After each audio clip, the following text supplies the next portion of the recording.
Okay, mga ka-TFs, tingnan naman natin ngayon yung mga STE markers na nahukay namin doon sa area na aming inoperasyonan. So ito yung mga napakagandang mga sign na aming nakuha. Okay, sa isang ano lang to, sa isang area, sa isang butas.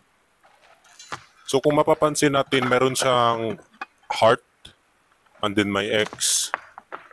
Yan ay na-recover sa lalim na 3 feet under, hindi may kalaliman. Pero doon na natin makikita yung mga heart shape. Actually, yung ano dito, itong heart, marami ito, 3.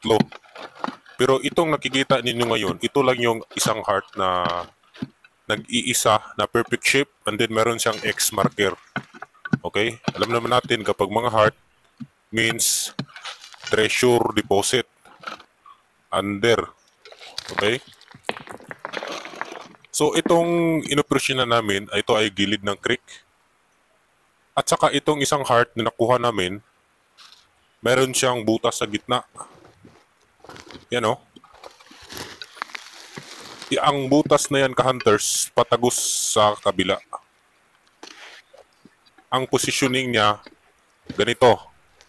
Yung malaking butas, nakatutok sa ibaba. Ang maliit nandoon sa ibabaw. Okay? So meaning, treasure under. So nasa ilalim lang yung item.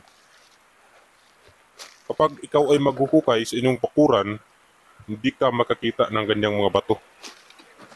Okay? Kasi yan ay sinadya nila. Nilagay nila yan sa kanilang hukay. Pagkatapos nilang ibaon yung item. Okay? Kung kaya ito yung tinatawag natin ng mga STE markers. Kasi yan ay mga sign na kanilang ginawa para yun yung kanilang i-follow kapag yun yung kanilang i-recover. Okay? Isa ito sa mga sign na nakuha natin. Parang Julie na bato. Napakabilog. Okay? Ito katiits yung kanyang positioning. Nandito sa may gilid ng creek. And then, ito yung sign na makikita natin. Yan ay pointer na nagtuturo doon sa aming hinukayan. Okay? Okay. Ito yung nakikita natin ngayon. Itong yan ay face marker. So siya ay nakatingin doon sa hinukayan namin. Yan ay supporting sign doon sa item na aming hinukay. Yan, may mata, may bibig. So napakaganda. Ang main sign kasi doon, yun yung bato na may butas sa loob. Okay? Meron siyang butas sa loob na sobrang lalim. So ngayon, tinira namin. Meron siyang mga yung tinatawag natin ng mga gold dust. Okay? Panligaw.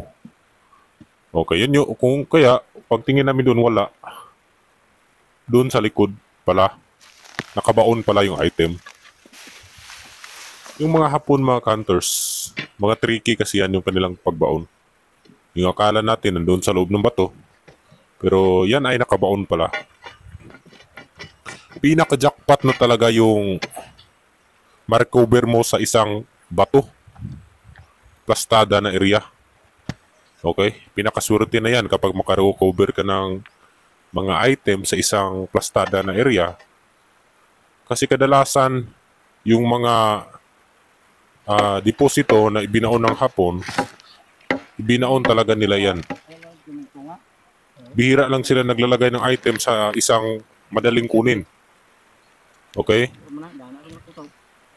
Pero meron ding mga quick deposit na nakalagay doon sa mga malapit sa city. Okay? Malapit sa mga syudad. Kasi doon, hindi sila preparado na maghukay ng malalim para ibaon yung item. Kung kaya, dito sa mga bukid, kumbaga ito yung laging last hideout nila. Kung kaya, preparado sila sa pagbaon sa item. Kasi, meron silang mataas na oras, hindi sila nagmamadali.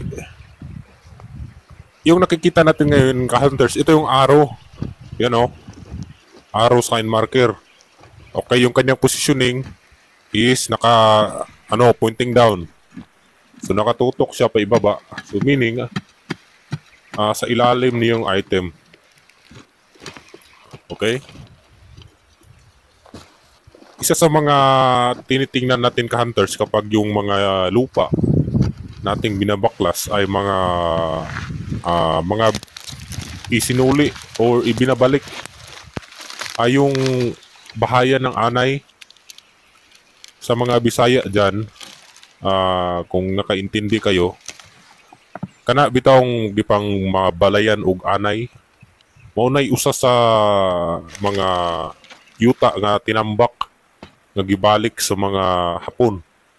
Okay? Kanang balayan ug anay.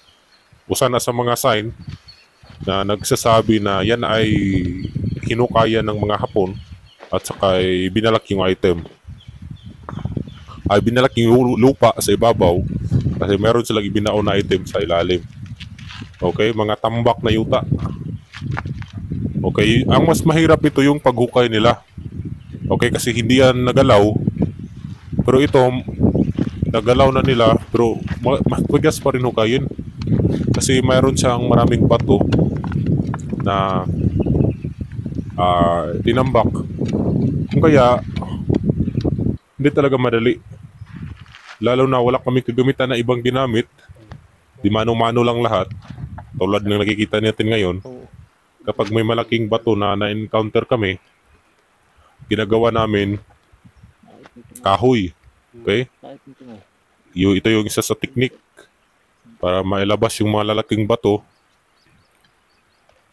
Kahoy yung gamitin kasi madulas yan. Okay? Pero kailangan pa rin ng timing at saka diskarte. Kung mahina yung diskarte mo dito, wala talaga. Hindi ka talaga makakakuha ng isang malaking bato sa hukay. Lalo na kapag malalim na, napakahirap niyan. Pawis at saka init ng araw yung aabutin mo dyan. So ito hunters, mayroon pang malaki. Ito yung mahirap i-recover, yung sa may gilid ng sapa. Kasi maraming bato na pwedeng itambak. Unlike doon sa mga bundok, ang pwede nilang gawin doon is magmasa. Okay, masa ng semento para itambak. Pero dito sa may creek, sapa, napakahirap talaga. Kasi maraming bato na pwedeng itambak.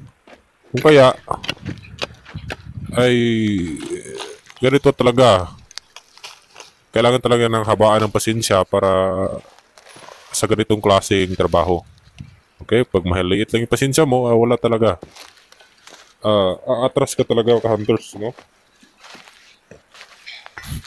So ito ka-tiyets, isa ito sa mga napakagandang exploration na encounter namin. Okay? Hindi natin sasabihin kung meron nakuha. Kasi alam naman natin na yan ay napakasensitibo na usapin. Okay? Kahit sinong ka-tiyets natin na ang tanungin mo ay hindi ka talaga nila sasagutin kung meron ba silang nakuha o wala. Okay? Yan ay napaka-sensitive na mga usapin, lalo na sa public. Okay? So ito ka-tiyets, sinubukan ni ka-tiyets na basagin yung mga bato. Baka meron ditong nilagay o ito ba halo. Kasi nakikita natin yan ay mga palalaking bato. Sinubukan niyang masuhin pero tansa niya napakatigas. Okay? Sabi ni ka-tiyets, nako, mahirap ito. Napakalaking mga bato. Pero mayroon kaming in-apply na technique dyan. Okay? After naming makuha yung mga bato na kayang buhatin namin, yung ginawa namin ay in-applyan namin ng firing technique. Okay? kami ay gumawa ng malaking apoy sa butas, nilagyan ng maraming panggatong. And then ngayon ay basag yung mga bato. Okay? Ito yung isa sa magandang technique anti-hits kapag kayo ay mag-recover ng ganitong area. Firing technique yung magandang gamitin kasi epektibo. Okay? Epektibo siya, and also wala kang perang ilalabas. Ang ilalabas mo lang is pawis, tiyaga, and also pasensya. Okay? Kasi kapag wala kang pasensya, ay nako, susuko ka talaga. So katulad, dinitika ni Katiyats. So, malaking diameter yung iikutin. Okay? Malaking diameter. So, possible na malaki-laki din itong nakalagay sa ilalim. Okay? So, meron tayong part 2 dito. Mag-subscribe lang kayo para ma-update kayo mga tits, ano. Okay, so napakaganda ng mga marka